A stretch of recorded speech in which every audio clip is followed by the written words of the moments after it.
A photonic crystal is a periodic optical nanostructure that affects the motion of photons in much the same way that ionic lattices affect electrons in solids.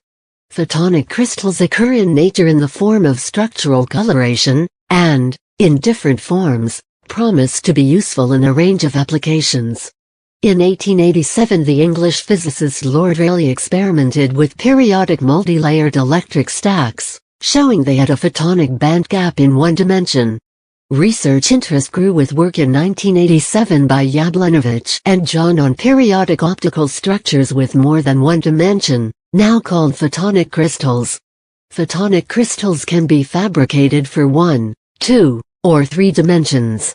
One-dimensional photonic crystals can be made of layers deposited or stuck together. Two-dimensional ones can be made by photolithography, or by drilling holes in a suitable substrate. Fabrication methods for three-dimensional ones include drilling under different angles, stacking multiple 2D layers on top of each other, direct laser writing, or, for example, instigating self-assembly of spheres in a matrix and dissolving the spheres. Photonic crystals can, in principle, find uses wherever light must be manipulated. Existing applications include thin-film optics with coatings for lenses. Two-dimensional photonic crystal fibers are used in nonlinear devices and to guide exotic wavelengths.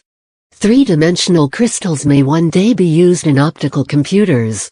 Photonic crystals are composed of periodic dielectric, metallodielectric, or even superconductor microstructures or nanostructures that affect electromagnetic wave propagation in the same way that the periodic potential in a semiconductor crystal affects electron motion by defining allowed and forbidden electronic energy bands.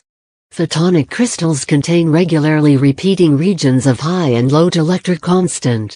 Photons, behaving as waves, either propagate through this structure or not, depending on their wavelength.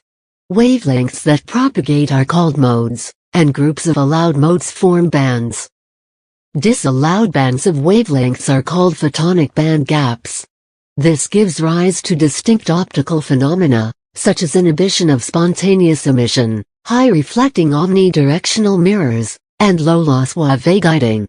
The periodicity of the photonic crystal structure must be around half the wavelength of the electromagnetic waves to be diffracted. This is tilde 200 nm blue to 350 nm red for photonic crystals that operate in the visible part of the spectrum, or even less, depending on average index of refraction. The repeating regions of high and low dielectric constant must, therefore, be fabricated at this scale, which is difficult.